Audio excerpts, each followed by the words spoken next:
Yeah. What's going on, everybody? Welcome to the Sandbox Debate Club. We are really honored to sit down and we're going to speak to BrainBug. She, Hey. as you'll see in the description, she's a giant bug nerd, for one thing. A science teacher, very passionate about it. Lover of ecology, etymology, zoology, all the ologies you can think of. Okay, and we're going to talk about epistemology tonight. How you doing, BrainBug? How you feeling? I'm doing all right. Thanks for having me on. I think I've been on one time before, but it's always on the channel, not on your specific show. But it's good to come back over and give you guys some support and hang out with some cool people. So yeah, glad to be here. Right on, and I'm glad everybody came to show up. We've got Phil Calderone with us. We've got Wes in the background. We've got Linear, Cat the Humanist. I'm sure other folks are going to be popping in. We'll be taking questions towards the end, possibly here. I do want to give a shout out also to our Patreon members as well. We've got, make sure I name everyone. We've got Phil Calderone, of course, Jenna, Mayu, Linear, Mikey Famine, Laura McGee, and my main man, Oz. Thank you guys for all the support. Thank you, audience, for being here. Hopefully you're going to really enjoy this discussion we're going to have. And we're kind of talking about some, epistemology, which is one of my favorite things. What do you think about epistemology? What is your epistemology?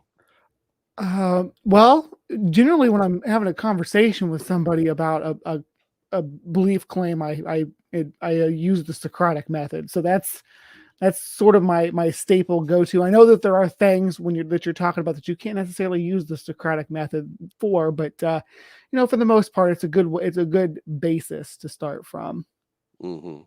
And this is usually when we're in discussions like maybe about politics, religion, philosophy, things like that. Yeah, understanding why people believe the way they do about things. And sometimes it's interesting to go down those rabbit holes. That's why I like engaging with people with all sorts of different beliefs. And I kind of push back against the people who want to, try to. I don't want to destroy anybody's religious culture or anything. I just want to understand it. I want to understand why they believe things the way they do, what history there is behind it.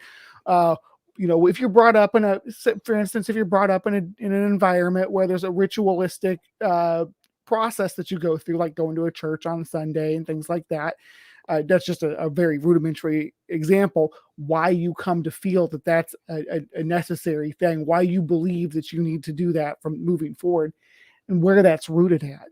Yeah. And that's a really healthy way, I think, to look at any kind of discussion with another human being. Is there's a certain kind of neediness, psychological neediness, that I'm trying to avoid, and that I try to catch myself, especially early on in my skepticism. I felt myself this sort of need to want people to give up their religious belief. Like I was religious. Oh, I'm in this high place now, so I want to help bring you out of, as if I'm here and they're there.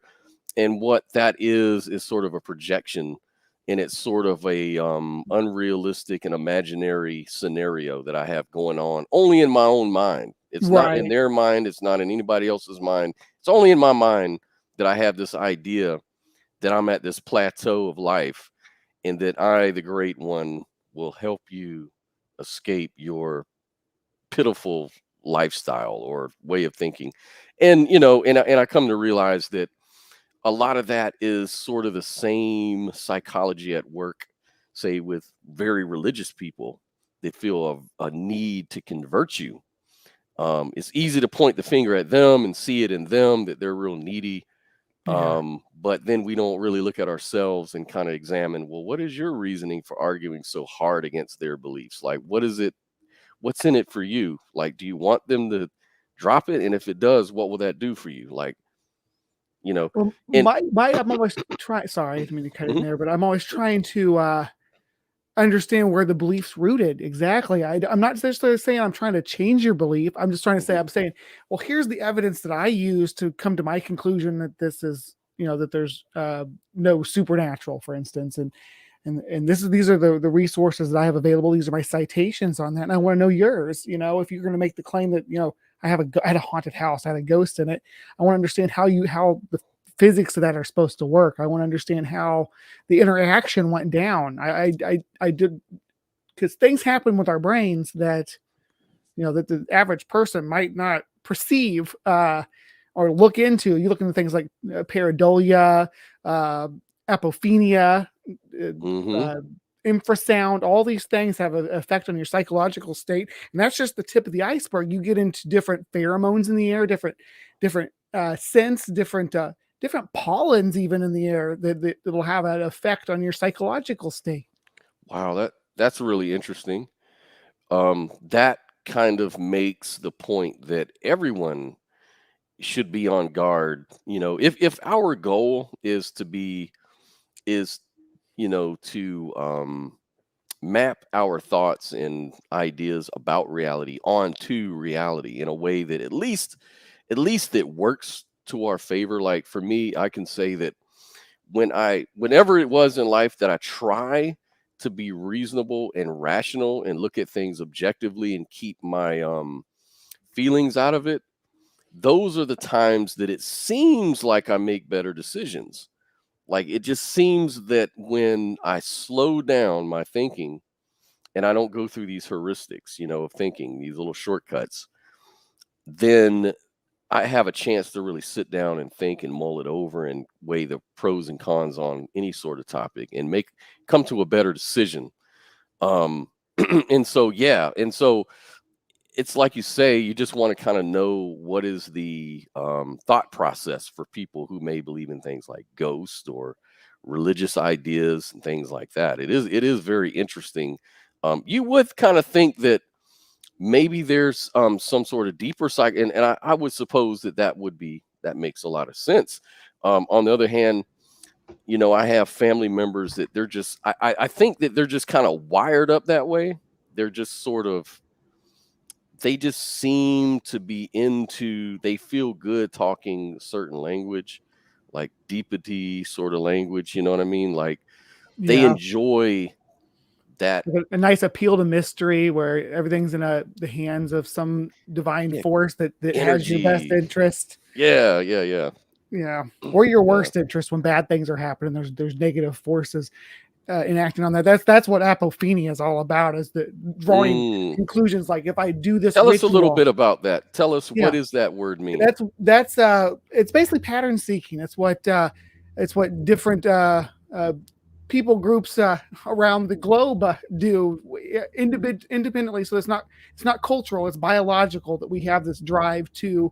uh, to pick out patterns and to seek Mm. meaning in things that happen. If I make these motions, it rains the next day. It rain dances, things like that, where you you try to draw a association between actions, and it's basically causation and correlation, but it's a chain of events that and some of the things that people did and people figured out culturally didn't turn out to be that they Mhm. were true, but they looked for these patterns, and it expresses itself in different ways. You see it in some of the oldest belief systems in the world, animism that we see in like Paleolithic art and things like that, and Neolithic, all the Mhm. way up to the Neolithic.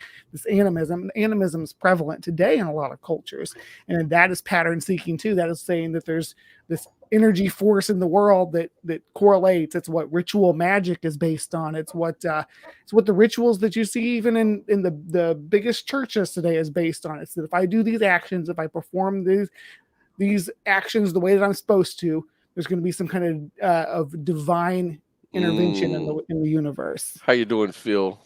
Oh, What just do you fine. think? What do you think, man? With this idea of pattern seeking.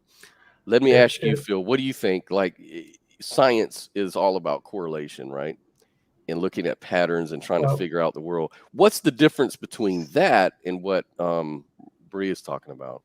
Well, science is about induction largely, trying to figure things out from the evidence that we have. I mean, we know that we're pattern-seeking organisms, beings, and because we are the species on the planet with the biggest brain, the biggest frontal cortex, especially, we're able to not only note patterns extremely well, but um, we we can go overboard too, and that's a problem of generating false beliefs. I mean, the traditional example is trying to see a tiger in the grass. If you happen to see it, if you are of a personality type that tends to see things quicker with less information, you assume something's there when it's not. Yeah. You're gonna run away and survive whether it was there or not. If you are the opposite, where you're not going to see patterns as quickly, you're more likely to be eaten for lunch. So the ones that are more skittish, if you will, are the ones that survive longer.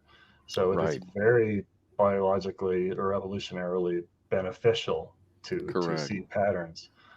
Kat, the humanist, makes a really good point when she says, and other animals, which would seem Yeah. to make sense in an evolutionary context, as you were mentioning. I did read something about a really weird experiment with mice, where they put certain mice, a bunch of mice in a cage, and they had like a prop or something set up that would a certain thing would happen, and if they responded to this thing a certain kind of way, oops, water would come out and they'd get water.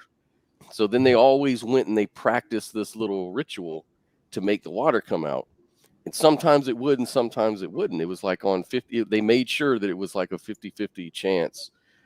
Well, But they would that's And try what. each time, regardless, right? they would Yeah. try it Yeah. anyways. It's like it just they remember the hits and don't remember the misses. They But that's like more of a conditioning. That's more of a conditioning right. situation. Mm-hmm.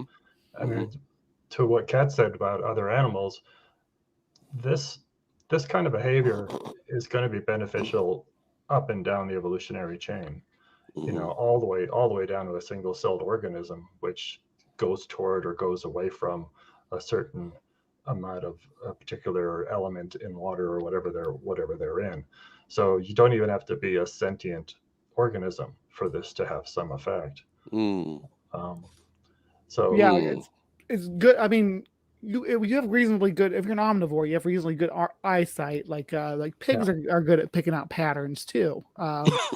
Crows are. There's something about being an omnivore that really, because you get the protein to grow the brain, but you get you seek out the fruits and whatnot to supplement that with your vitamins and whatnot. There's like this perfect balance, and you're getting that, and you're seeking out fruit, and you're seeking out colorful flowers and things like that for your diet. So there's this drive to see color, to see really defined patterns in nature, I guess, visual patterns, which allowed us to get to where we are, because now we can enjoy the beauty of a butterfly, or pick out strawberries on a sunny day. Just all of that is rooted in that hunter gatherer past that we have. Now, when you say pigs, are you trying to refer to me? No, I'm just kidding. Um, yeah, but when it comes we're, to go ahead, Phil. our common ancestor, the Yeah, common whatever it Yeah. was ancestor. called, Is that what I'm called now? Okay. So with a cousin. in the context of say how we resolve the God question, right? Um, we always go to epistemology. So, Ray, what would your epistemic foundation be for your view on God, if you even have one? Well, I'm actually to that claim, I'm pretty agnostic. I call myself agnostic atheist, but someone might say I'm just agnostic, or someone might say I'm just an atheist, depending on which community you're in. So I don't worry too much about those labels. Hmm. First and foremost, I'm skeptical. So when it's a skeptic, I like to look at evidence. I like to examine things, like to break down why we would think that this is caused by that. And I just breaking down everything. I don't ever get to a God. I don't see how anybody else gets to a God either. So I keep asking, but no one can give me a definitive reason why. Okay. So So your epistemology is sort of yeah, and I'm a evidentialism, physicalist, so physicalist, and mhm. okay. Not a materialist. I know that people get that flip-flop, Yeah. but I am a physicalist, not a Yeah, I'm not a materialist. philosophical materialist either, but I am a materialist, but I am a physicalist, and a methodological materialist, because it's the only way to really measure things and observe. All we can observe is the material world, I guess. I mean, unless our feelings, we can observe our feelings and our concepts, I guess. So that's Well, why this I'm is not a this is philosophical materialist. Yeah. this is an interesting question because the three of us here, I presume, are about on that same type, and it is can be difficult at times to understand why other people react differently. I mean, you take a random sample of 10 people in a particular culture and give them the same information, and you'll get different outcomes and different beliefs from that. Hmm. This is one of the things that led me about 10 years ago to redirect um, to studying belief itself, Hmm. because there are differences Hmm. of what drives people. There's a lot of factors that go into it, as it turns out. There are genetic factors, there are environmental factors. The whole nature nurture thing is fully in play. Our environment and our behavior affects our genes and our propensities to react certain ways under certain circumstances. Hmm. And then the cultures and the social groups that we're in reinforce us a lot, Yes. almost to the point, I don't know if anybody knows really, but certainly to the point where a lot of people can override their genetic propensities. Right. Right. Right. That's sort of where I'm at too. So that's kind of what you'd call an emergent an emergentist, like at least in the philosophy of mind, like you know mind comes from not just the configuration of our brain and body, but it's also emerges from having a context out there, like a world to be conscious of is just as important as having Mhm. the tools to be able to perceive that outside world. So it all kind of comes together to sort of form an emergent property of values, how you perceive pain. Some people may perceive certain things as painful or distasteful. Some people wouldn't. It has to do with the context that they emerge from. Where were they born, what time, what century were they born in, all of that sort of stuff kind of, I believe, sort of What's what's interest emerges. what's interesting is that not everybody can go in both directions or in either direction. So, Hmm. Bree, for example, could you choose to believe in something supernatural? That's an interesting question about believing by choice, So or I could say that I think that those aspects are why they teach people, why they get people into these religions and belief systems so young, because first you got to convince them of the of this mysticism, I guess would be the best word of it for different religions, because there's all kind, not just the gods, but all the stuff that comes with their mythology. yeah, So you got to convince them about this being real, and then you have to convince them that there has to be a built-in system to keep them from taking information from outside the group. So you see it like with like JWs and stuff, where they, you're not allowed to interact with people from outside. They're yeah, bad, and they're bad for us. What they say is not true, because you got to convince them that with YACs is another group that's really bad about that, because they got to convince people that the science is ridiculous. That's why they have people like Kent Hovind out there making just joke, trying to present like a joke straw man version of evolution to yeah, make a yeah. case. So you gotta have a built-in security system to keep people from questioning that belief system. That has to be initiated very young, and people still can break away from that. Yeah, Mm. the way I think of it is that a small child is being taught essentially incorrect things, or to believe things that are desirable for the adults to want them to believe. So they're put in this. I think of it as like digging a hole you've dug a hole and taught them incorrect things. It's like if you taught someone that the earth is flat at a young age and Right. they completely believe that, and then when they get out at age 8 or something, the age of reasoning, and start looking around and other people tell them it's round and stuff, they first have to dig back to ground zero. Yeah, And get then back to they that can base. learn. So that's why I see religious institutions as similar. That there are cultish elements to it. Anytime you're indoctrinating, and by not indoctrinating, I mean educating.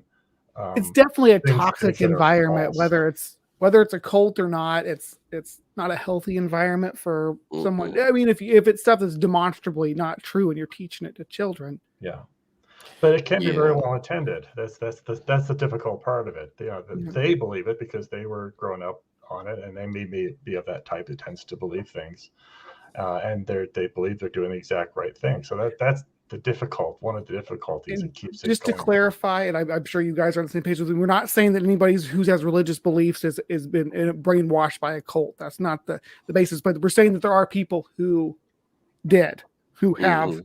lived that experience, and there's I think more of Oh, them I than people who haven't. I yeah, mean, I was a Jehovah's Witness for years, and yeah, it was a lot of control and a lot of safeguarding your thinking. They would always say, "Safeguard your thinking."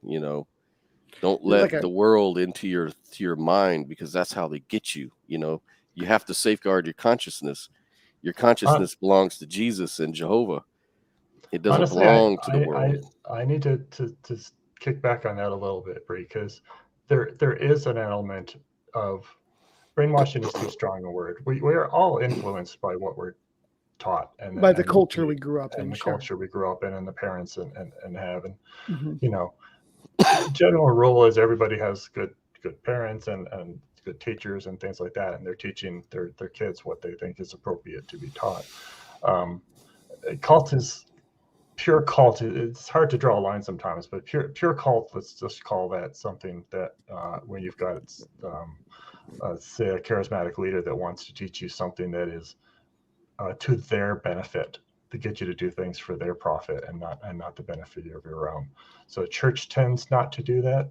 Religions, some do. It gets fuzzy, but some do, Yeah. some don't. But in general, yeah.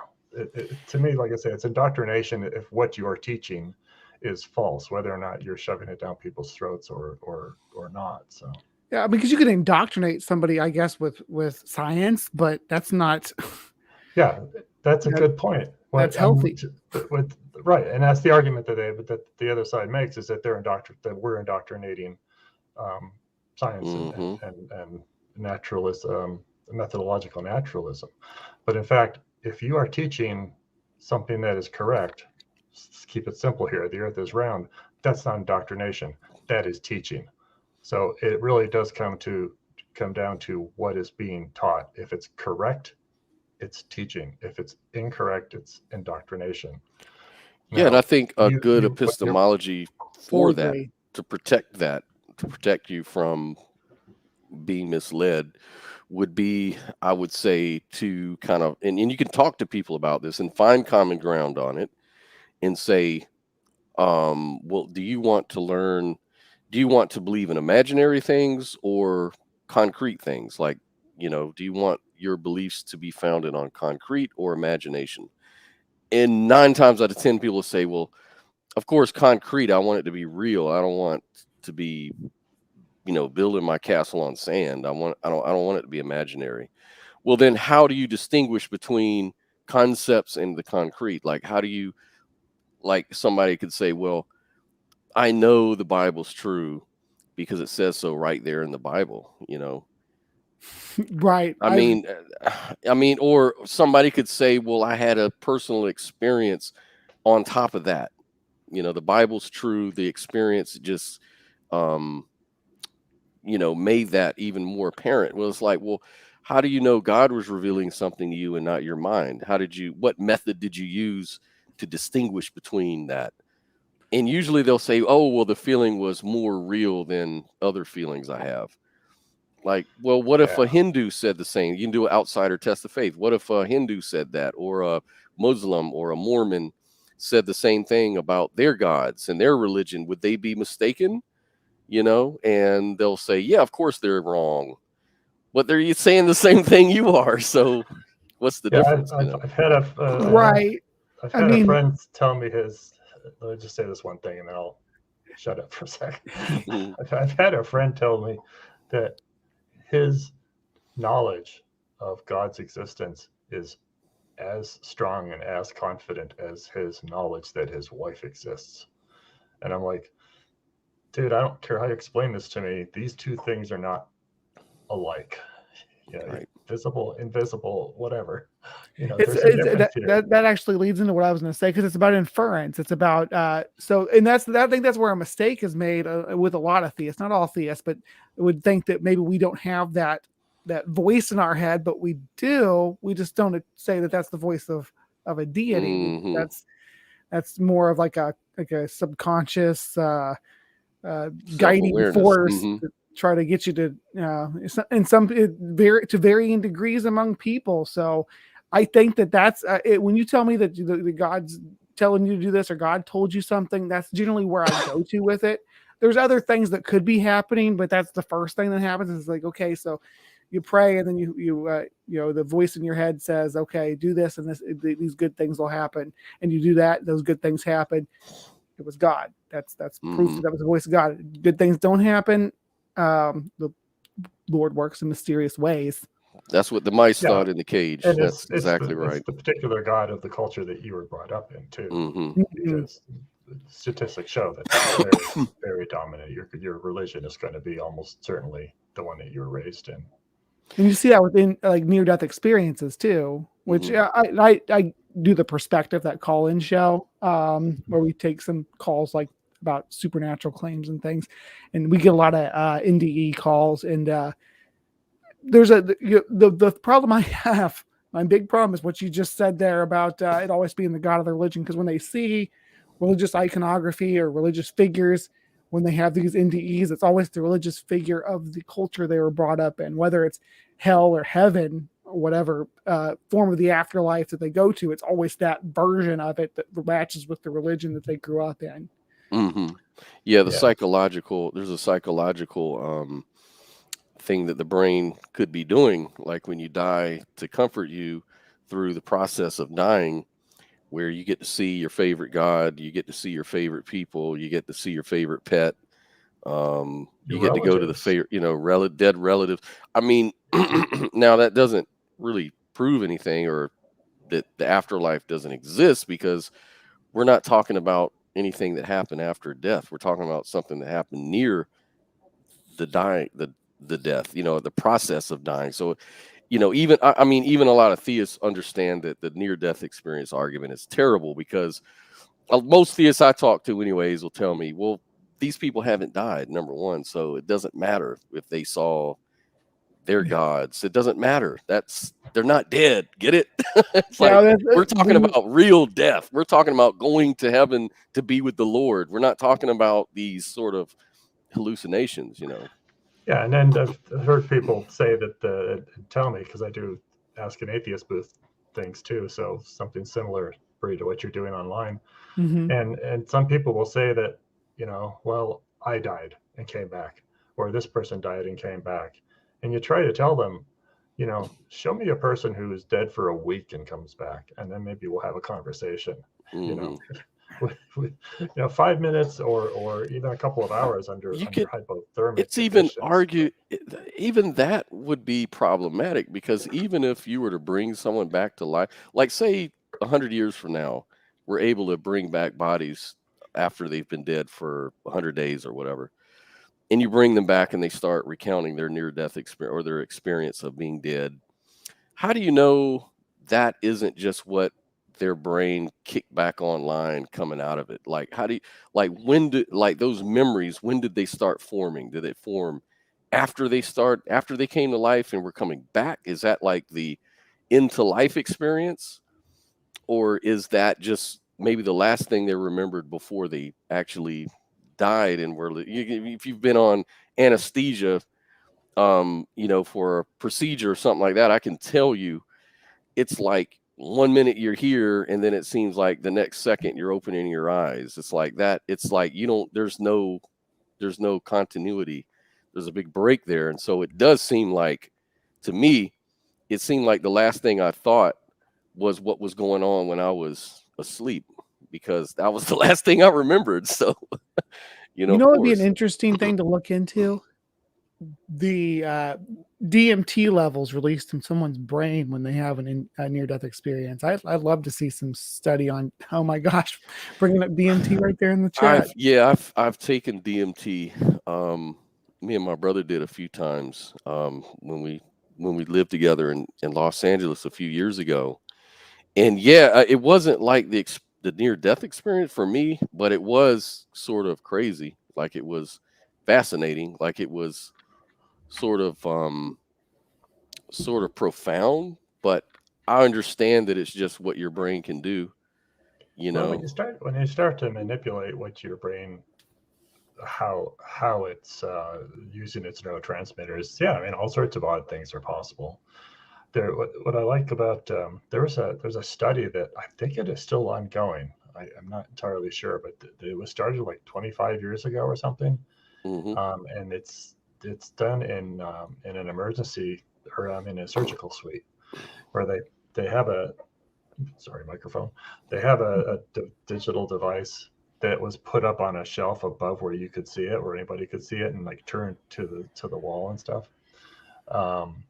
And the idea is that if you died on the table and separated from your body, you could possibly be up there and see what those numbers are, or letters, or whatever it was.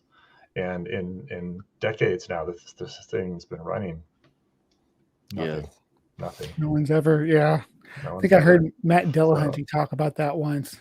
Yeah, when you do it, you do it. If you find a way to do a controlled study. Well, here's the thing about that too.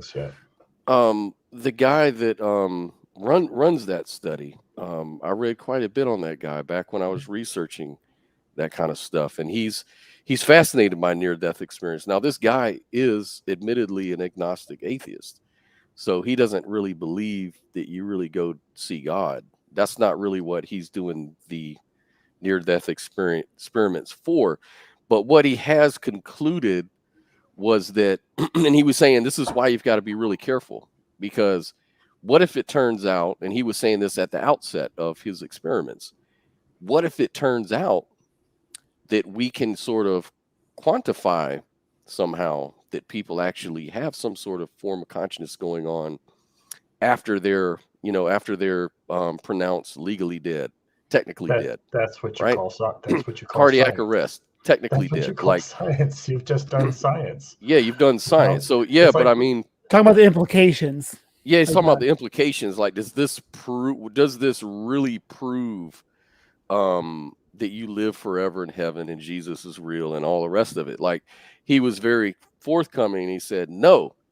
And in fact, when he did the experiment, he says, we can't, the people that we managed to get them to come back from a cardiac arrest, and we did have the stuff up there, they weren't looking for that. It's like, it's kind of a bad experiment, because it's like, who would be looking for anything like that in a situation like that's, how do you know that that's going to be right?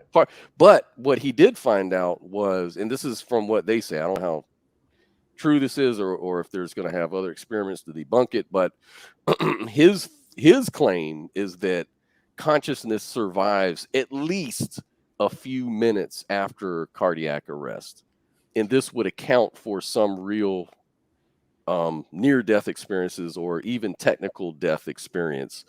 But he says he doesn't go so far as to say that this proves that there's a soul or that there's life forever. It just means that for a few minutes, it's kind of like your battery dying down. Have you ever seen your laptop get unplugged and the light goes off? It's oxygen perfusion. So right, he was saying that as that goes away, the experience goes away. There's a lot of electro and chemical reactions going on in your brain. Everything's kind of shutting down. Exactly. Yeah. Exactly. And that's all it shows. It is not a study that proves the opposite, obviously. Mm-mm. And if someone can devise, psychologists have to do this all the time. If they can devise a better way of testing something, then let's all for it. I mean, as a agnostic atheist, we are not against finding out what is true. Right. That's what we're for. We don't have a preference as to whether or not there's a God. I kind of That's the want point. Yeah. things to. I started looking into this stuff, wanting it to be true. I looked into ghosts because I wanted to know about the afterlife, and I'd always grown up thinking there was an afterlife. So I looked into it and started looking at the reports that were supposed to prove there's an afterlife, and you keep opening enough doors and finding nothing behind them. Eventually it's like, okay, so this is my hypothesis that I'm going to find evidence for the afterlife. I do my experiment. I go and look at different ghost reports, go to locations, go on paranormal investigations, do the Ouija board over and over again, and perform these experiments over and over again. And if nothing happens, then my conclusion is this: it's the scientific method, just going through all those Scientific method. Well, I have an interesting counterexample for you. Okay, go for it. I used to work in a movie theater, and I had an employee who would also work there, and depending on who was on that night, there would just be one of us left over after the whole crowd was gone, and we'd have to clean the theater and pick up all the popcorn and all that stuff. She would always claim that she saw ghosts and things hanging out in the dark in the corners and stuff like that, and was totally convinced that this has been there. I've seen this 3 or 4 times, she said, and other people have seen it. So I started to pay attention to that, very close attention. Nothing. Not a damn thing. Not a damn thing. So so again, we get back to an element of the differences in people's I want to say biology, but it's more to it. It's more to it than that. But so you have to design your studies well, and what that tells me right there, that it's not the I mean, outside of maybe the idea that the ghosts would like to talk to her, but they wouldn't like to talk to me, kind of a thing. Which sure, that's a possibility. But you have to design your studies a little bit better, and you have to have enough samples and all this other stuff. So. My ex-wife, she was raised a Catholic, and she told me one time that her family and a bunch of people, I think 400 something people of different churches and stuff like that, went to go see the Virgin Mary. It was supposed to show up at some place, and sure enough, everybody swore they saw this thing, right? But her and a few other people were like, huh? I don't see anything. Because I knew then it was just kind of like BS, because I didn't see anything. I just saw a lot of people acting like they saw something, and it was just contagious.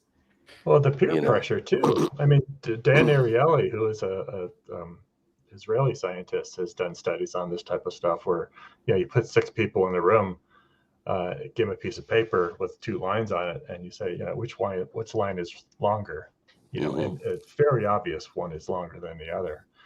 And there's like 5 people, and 4 of them are working for him as stooges, and there's only 1 person at the end of the line. So when the other 4 all say that the shorter line is the longer one, it's like 70% of the time the 5th person will go along with it. So there's that crowd mentality psychology going on, that's one source of bias. There's all sorts of different biases. Social sciences right there. Yeah, what kind of pressure you have. It's like and there's natural phenomena that people might see, like I think that things like the Our Lady Fatima, which is like the Virgin Mary thing, the big famous one in South America, I believe it was. It was Mexico. Anyway, I think there may have been some natural phenomena that was causing that to appear like that people were seeing. But I think that after a certain point, that maybe some of these other people were seeing just what they wanted to see. Because what's wrong with me if everybody else can see our Mother Mary, but I can't see her? What's wrong with me? What does that say about me as a Catholic? Yeah, right. I remember. And we've had a few times where these things were actually debunked. I don't remember where it was, but there was like a Virgin Mary there was like a crying Virgin Mary statue Oh yeah, and it was just that it brought a lot, and it turned out to be like a leaky pipe, toilet upstairs, and or people something were like that. drinking out of it for yeah, it was crazy. This is one funny experience. My whole life, I thought that when I was a kid, I saw a lightning ball come into my house during a thunderstorm, and I remember this thing so vividly. Like I remember it. And I like, yeah, I believe in those lightning balls can come in your house, can go through your window and stuff like that. And it wasn't a supernatural belief, but it was just like I remember it was hot, it was there, it was all this kind of stuff. And we were talking about it with my parents. And they're like, "Oh, that never happened, man. Like we were telling you about it, and you were excited to hear about it. You were just a little kid, and somehow you formed a memory that you thought you Yeah. saw it, and now it carries with you." So it's like your memories can be so deceptive, That's Yeah, so sure. crazy. So it didn't happen at all. It didn't happen at all, no. 'Cause I've heard that story from other people before about ball lightning. I could do a whole thing on ball lightning. It's so interesting. But I mean, I believe in ball lightning. I just didn't experience it like I thought I did. yeah, I was just told about it when I was a kid, and somehow I made this story in my brain that I saw it myself, Yeah. and I mean, never that's happened. something that we do. A chunk of what we remember is never happened. It was a dream, or it was stories put together, or it's a story, like you say, that our parents told us. One of my earliest memories as a child, I still don't know to this day if it was true or if it was just a dream or a compilation of little things. It wasn't anything unusual, but, um, you know, and there's no way to prove these things anymore.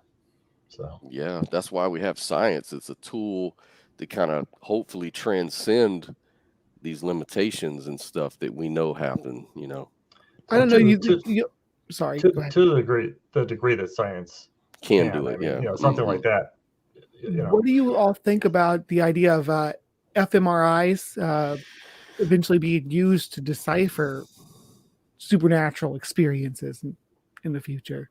Right now, it's still in its infancy, but if you look at these fMRI images, that's where they take the image from somebody's mind and put it up on a screen. They're getting clearer and clearer and better pictures as we move along.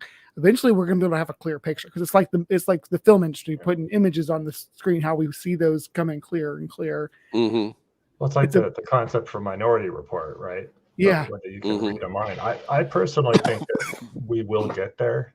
The brain imaging in this last generation has really become quite phenomenal.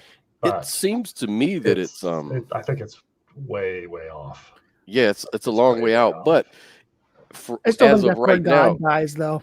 I mean, What's that's that? my opinion. I said that's where God dies, once we're able to get inside the head like that and understand these religious experiences people are having. It's over. well, I wish they could. Well, I really wish they could, that they could create consciousness in the lab. And I Yeah. wish that they could actually see pictures and you could feel what people feel over the internet or over a wire. The problem is that all we've got now is the correlation. So they've got the pattern, we're pattern seekers again. So we're looking at, in the FRMI, we're looking at blood flow of a certain region of our brain that correlates to a report that a person has about a feeling. And so you can sort of put it together and say, well, whenever we see this in the brain, they must be thinking about the color red or something like that. And so they've gotten a lot more sophisticated over the years to where they can actually sort of have a computer that will actually draw out what their thoughts are, like it'll kind of mimic based on the pattern and based on like tons and tons and tons and gajillions of bytes of data of different subjects and things like that in the reports. They can sort of correlate all that together to bring a picture of what the person's seeing. But again, even if they were to do that accurately, like 100%, you're not really feeling what they're feeling. Like I at least now I'm hoping that they could. That would be freaking awesome. Like suppose you could, let's say we could get on the internet and we could go explore what a DMT trip feels like. Like we could go and click on this icon and this guy's experience of a DMT will go into your brain somehow. Maybe you have like one of these neural link type of things going on, and you start feeling and recreating that guy's feelings inside yourself. Um, I would say it wouldn't be exactly like his because your brain and body is configured a little different. Like maybe you don't have any feeling in your pinky, and he does. So you're not going to feel everything he feels because you're going to have a different configuration in your body and brain. That's So the I don't point. know if consciousness can be transferred like that. I think it kind of like it all kind of is contingent on your physical makeup somehow. Maybe I don't know. You're jumping to different topics, and yeah, but they're all very. I want to jump over there because that's real quick before I just want. Can I share my what I'm sharing here? Absolutely. Pull this up real quick. So this is how sophisticated this imaging is now. You got wow. Like so, yeah. This is just what the brain's reporting. This is what the machine's able to record and print out for you or put up on the monitor. You see how sometimes it's a little different. Like the plane almost disappears from this one over here. So I don't know from what I understand is they were supposed to look at an image, and then they hooked it up to the machine and told them to think about that image and to keep that image in their mind while it did its thing and created these images. So that's why they're a little bit different. Huh. But yeah, how do they do that? I'd like to see the methodology on that. Yeah. So if you have a study reference, yes, this is send it after the fact that we could put it in the description or something. So this is what I was talking about. There's a video of it too. It's amazing stuff that they're doing with this imaging. The point I was going to make was that everybody's brain is not quite as simple as that, or as similar as that. You know, I mean, we are all defined as this person by this particular structure and collection and stuff, but they're all built differently. So that the piece of the brain that identifies, a curved piece of hair, when I see it, is probably in a different place than the next person over there, because my brain was built differently because those pieces of information came to me at different times, those types of things. So those are the challenging part of the challenge. As the early discovery that we had about hearing comes from back here and then this and that, those very coarse understandings, and now we're getting they're starting to get away from that, in the sense that there is so much intercommunication around the brain, and particularly from the outer brain to the inner brain, and back and forth, constant back and forth, that it's going to be a tough road. But I think we'll get there. That's the question that I have. How would you do that? Like, let's say you're a person that's allergic to nuts, and let's say you could go experience a person eating nuts. Would you react to it, or would you be in that person's head, or are you just taking his experience and putting it in your head and your thing? As a pharmacist, I'm pretty confidently will say no on that one, because that's going to be a chemical response, an allergy. But experiential, maybe it's like that old age-old question of what does the color red look like between you and me. That's probably what I'm getting at. That's probably a bad analogy, because you're talking about chemicals. Experience somebody else's brain state, I guess, would be like what they're experiencing converted to your brain. That's a crazy idea, but be really interesting to be able to see how somebody else experiences like the flavor of chocolate or something like that. Yeah. I would never say it was impossible. Like, there's a lot of things we've said was impossible to do, and yet we did it against all odds, somehow. And this would have been impossible 50 years ago. People talking about like this over screens like this. Yeah. Yes, it was. That's right. That's what I'm saying. Yeah. And so epistemology, I think part of what you want to count in then is just your uncertainty about reality. Like, I was saying earlier before we got on, I was looking at some information where psychologists seem to think that there is mainly a emotional reason behind decision making It's neither fully rational nor what we call irrational. It's kind of a combination. And so as we have these like emotional experiences, we sort of refine our cognition and map of the world. And everyone has different experiences, right? And so everyone's going to kind of see the world through. So in a way, when what they were saying was really kind of weird, was they were saying that actually when you look at the outside world, in a way, you're kind of just looking at yourself. You're not really looking at the outside world for what it is. Like there's certain things you can all say as a shared objective thing, like this car is there and this building's and the colors this and this and that. But as far as how you perceive it, how you feel about it, how you form your beliefs and your epistemology is all kind of through the filter of your experience and how you shaped yourself, which kind of leads me to a more skeptical position. It only just kind of makes me even more of a skeptic to say, well, now I really can't trust what the theists are saying, or I really can't trust what the UFO people are saying, or I really can't trust what the ghost hunters are saying, because maybe they're just seeing the world through their lens, and maybe I'm seeing the world through my lens. And so therefore I should probably be skeptical, not only of them, but myself too. Right.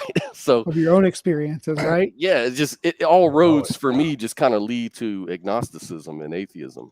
Yeah, you can kind of end up in solipsism there too if you're not careful. If you're not careful, and I guess in a way I'm an epistemic solipsist in a way you could say, in the sense that I only know what I experience, which is my own existence, and then from there I infer, and I know what I'm inferring, and that's kind of a solipsistic sort of argument. But I would never say that ontologically it's just me here.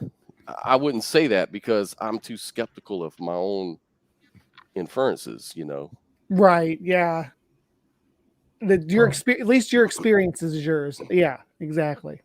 Yeah. I mean, if we can get purist about it, but it's kind of pointless. You go down to the Descartes thing where you go down that road. Only know that you exist. But practically speaking, we do know a lot, and it is interesting to look at something that we are as sure as we can be about as something that's ontologically true, and see that some people believe this thing and some people don't. So and I that's why I'm fascinated with this whole line of research, and I'd like to see this go on for generations, because the more we understand how people come to believe things, the more we're going to be able to counteract false beliefs. Yeah, and having markers. And the harm. I mean, everybody's entitled to their opinions and their beliefs. That's fine.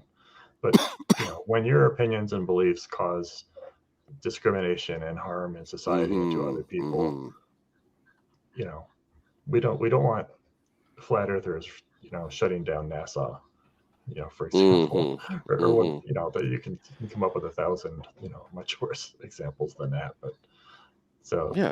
Well, I think that using the flat Earth example is something that is a great way to start these conversations about how we with someone who has a ghost belief or something like that, is to start off from there.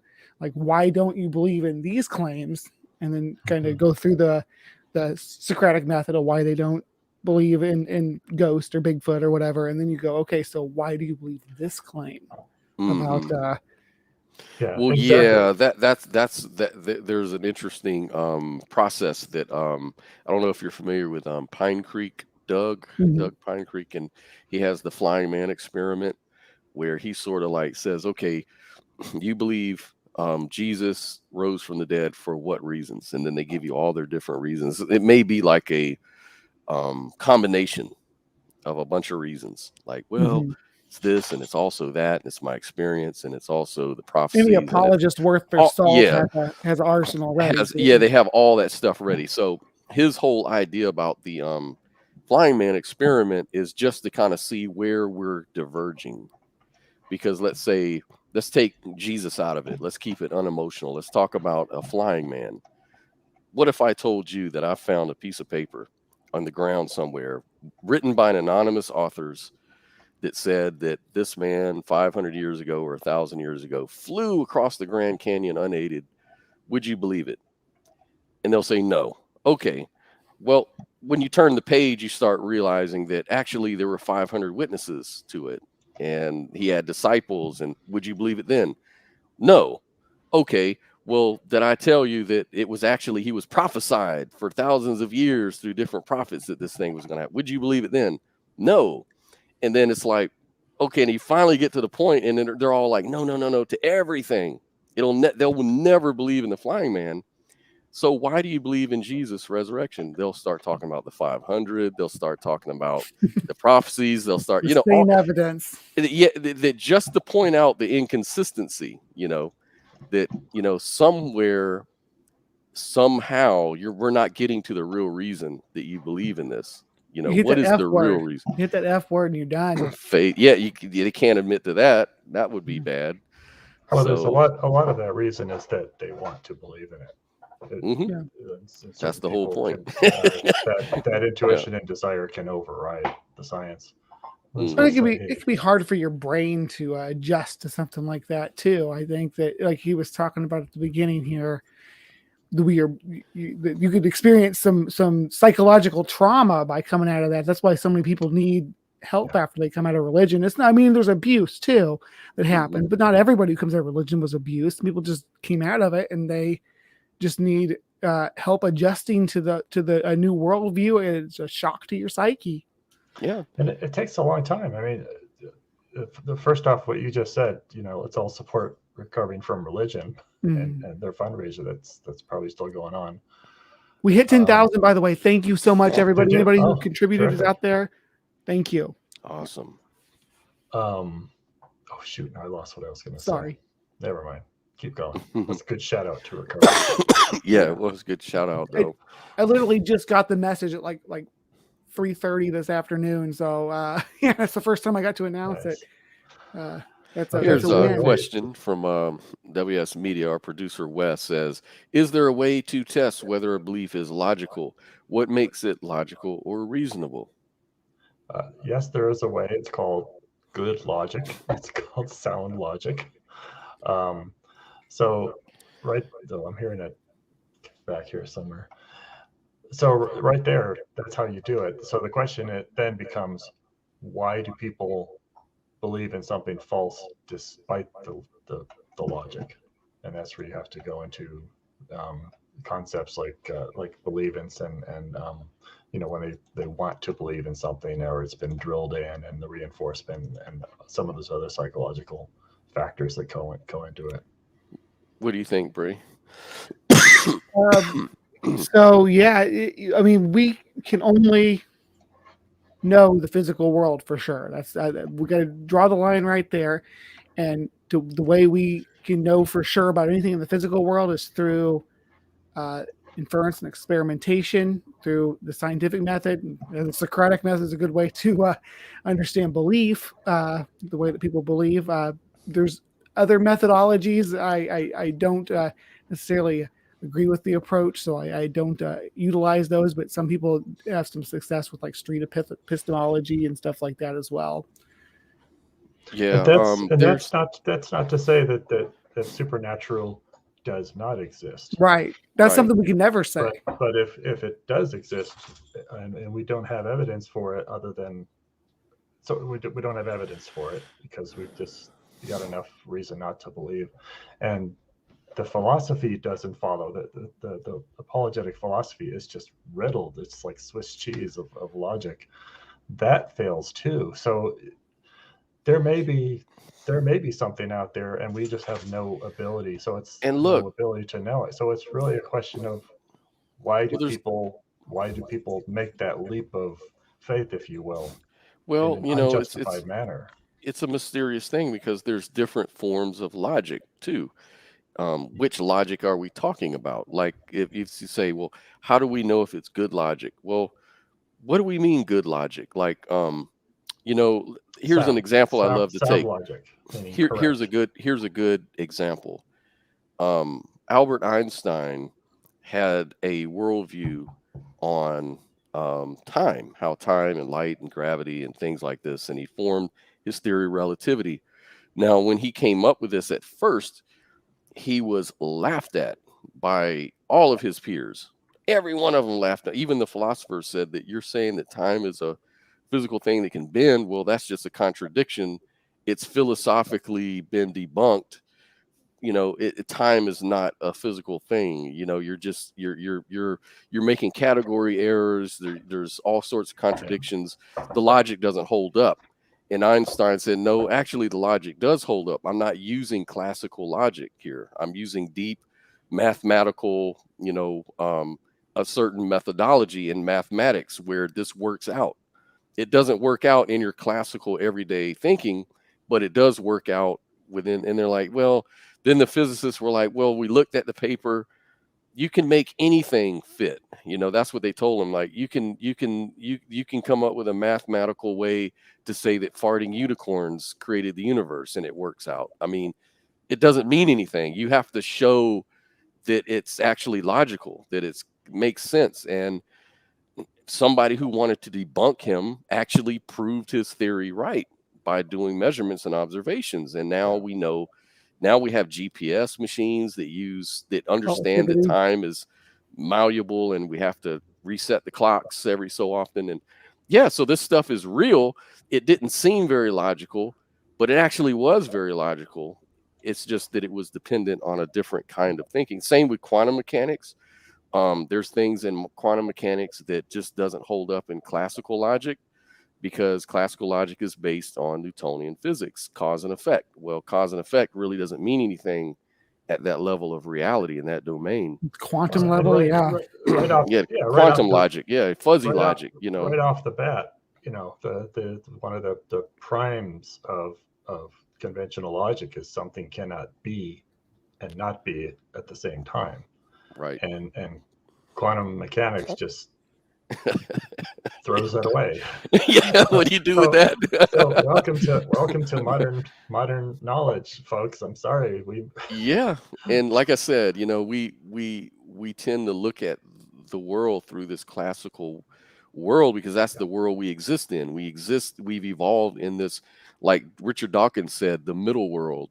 It's not the quantum world, it's not the super big world that Einstein talked about. But we're like right there in the middle where things work just a certain kind of way. And that's how we understand logic and things. It's like the light spectrum, right? We can only see the part that we've evolved to see.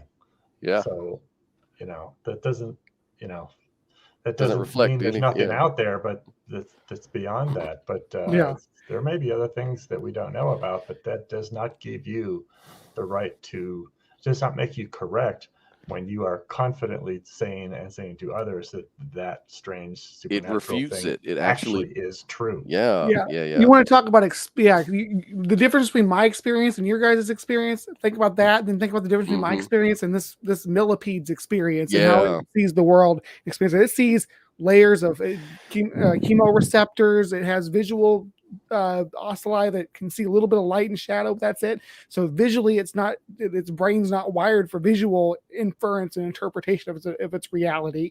It uses these other senses.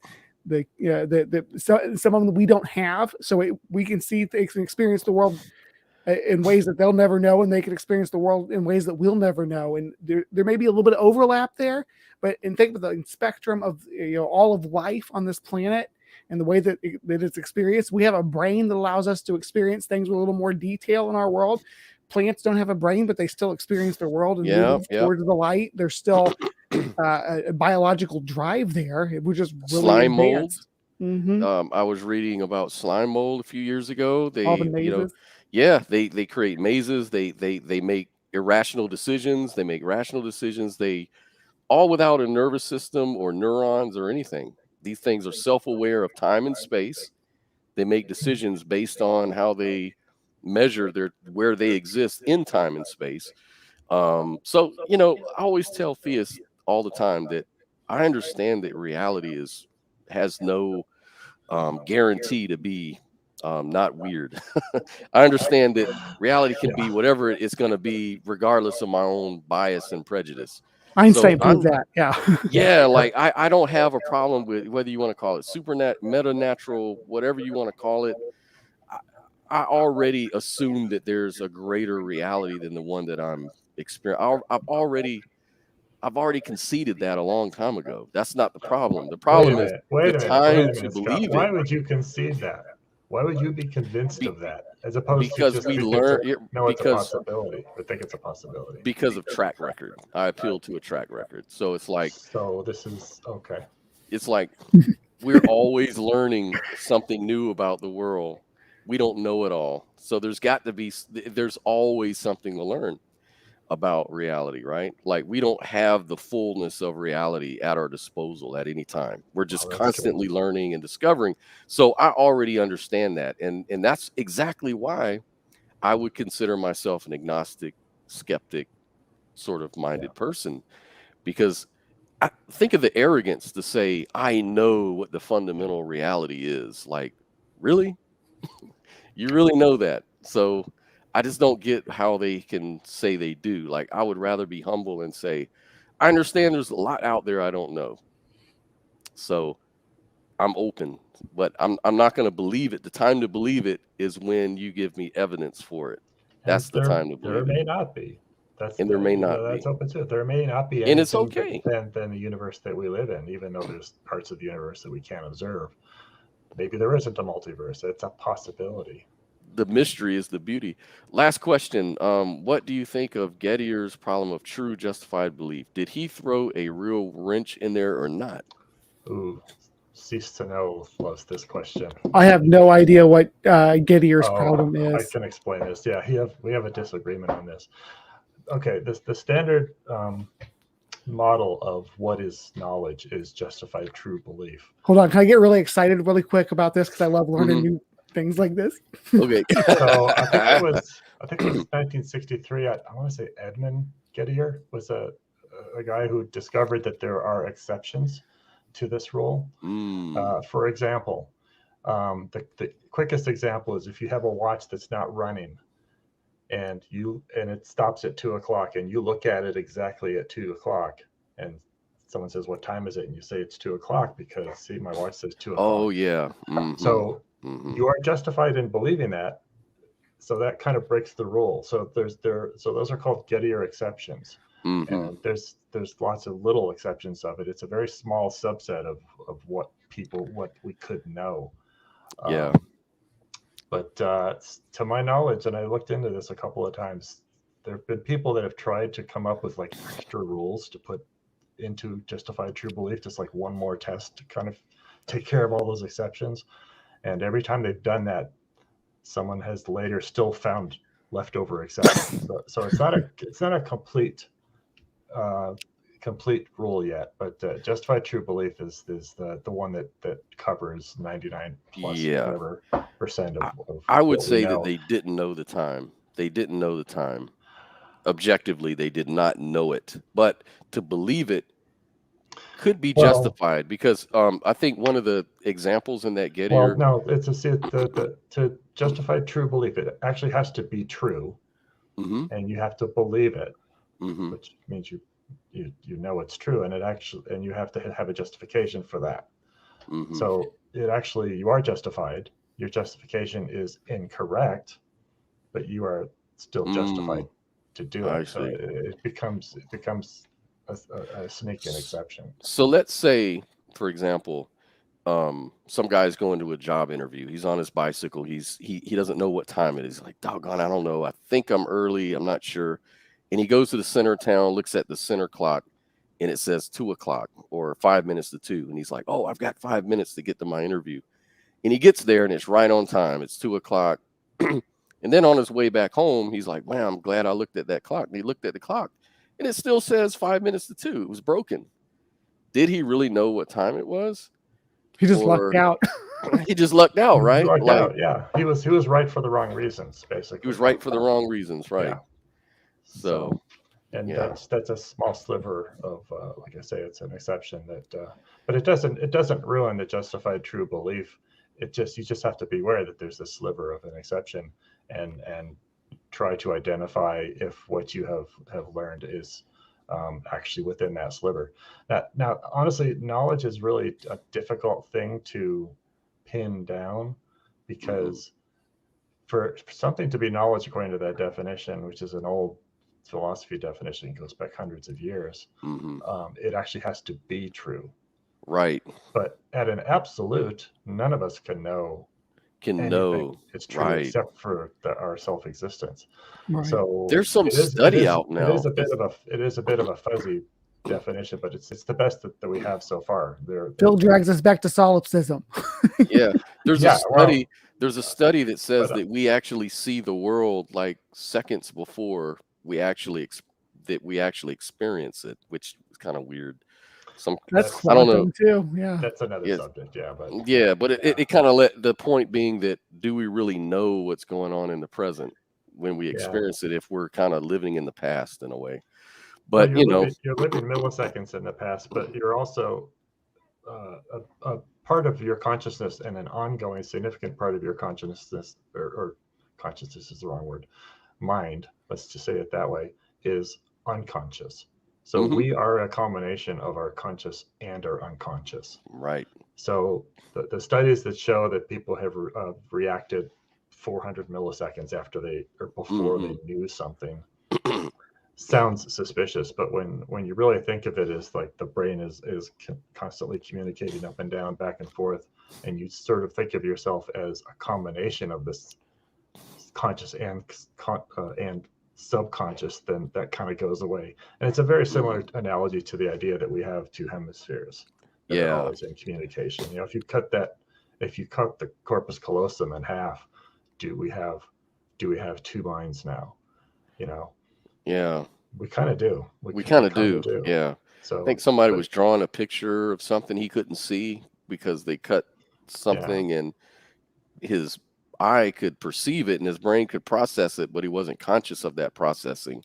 So he could draw it accurately, but he didn't know what he was drawing or something like that. But I think there was one more question here. Is reasonable faith an oxymoron? Yeah, I think by definition, faith has to be without a good reason, without a reasonable inference, right? Yeah, like how do you define faith? Trust. Come on, push back, Phil. I want you to push back on that. Come on. Okay, I want to put up a slide real quick here. This is leap of faith in a presentation I do. The top thing is somebody who is of high believance, which means they will take that leap from a certain amount of evidence to a conclusion with the gap in between, and they'll jump that big gap using faith. And somebody with a low believance would not jump that gap until there was more evidence, and that gap was much smaller. So you've got sort of a leap of faith versus a step of faith. So let me take this back. What was the wording of the question again? Wes, can you put that back up? Oh, reasonable faith. So, certainly blind faith is unreasonable, but nobody really operates on blind faith, completely blind faith. We all operate at least within what we've been taught, what we see, what we've experienced. But people do,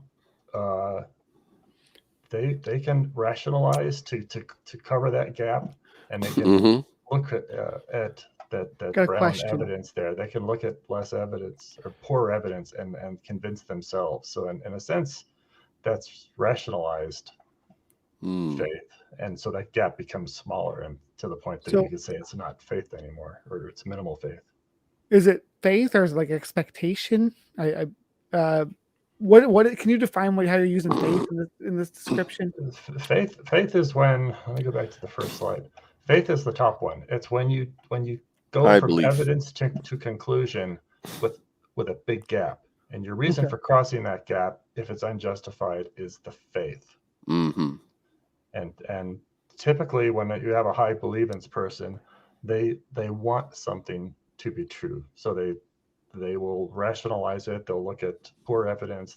They won't catch fallacies and logic and things like that, and they will get to that conclusion any way they can. So, because I mean, like, you can have faith that, like, when I pick up this fish, it's not going to explode in my hand, right? I have faith that won't happen. Well, that's where people get into the difference between faith and confidence. And William and Craig plays a stupid trick about that, says that the word confidence comes from faith. Well, of course it does. It is not a laugh line. FI for faith. But it's the degree of filling that gap that you do. So, when are you justified to jump a big chasm versus a small chasm? We have faith that the sun's going to come up tomorrow.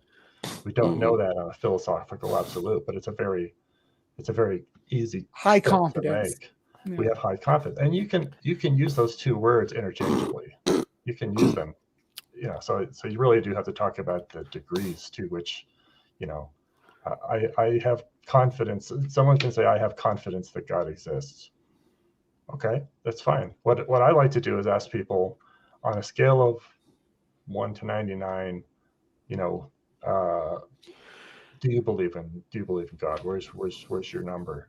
And if you're 51, if you're over 50, then you believe. If you're under 50, you disbelieve.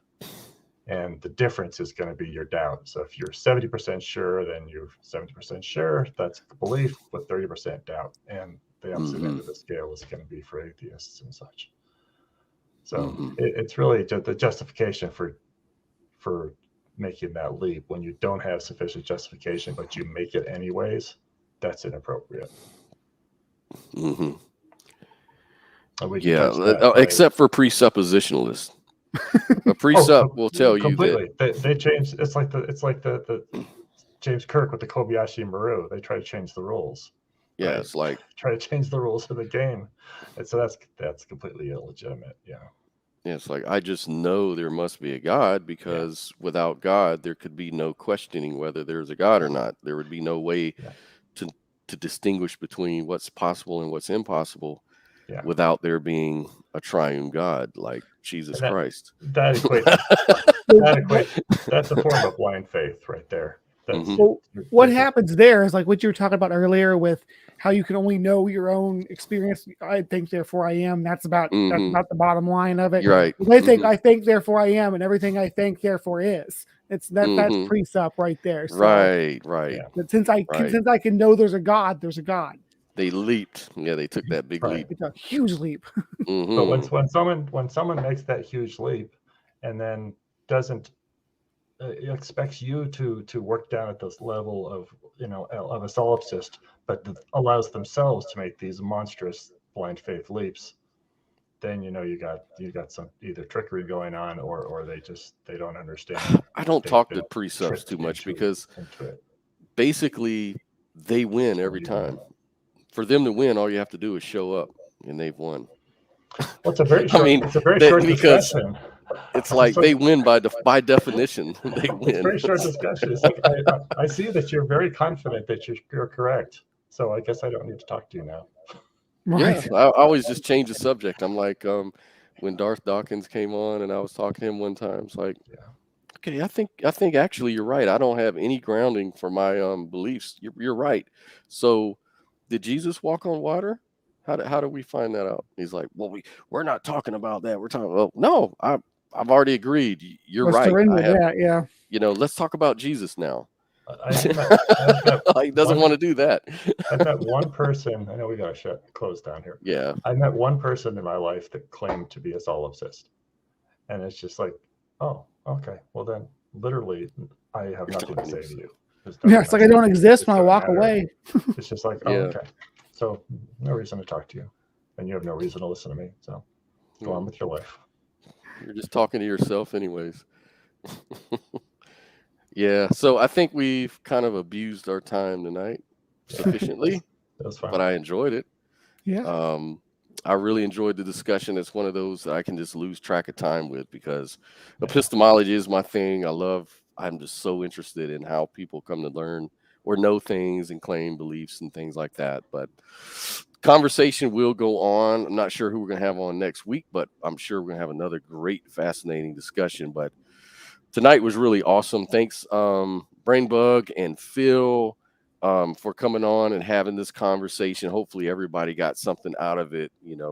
This is an awesome channel. Can I show a fundraiser I'm doing? Please do. Please do. So this Saturday, it's 9 a.m. Central Time.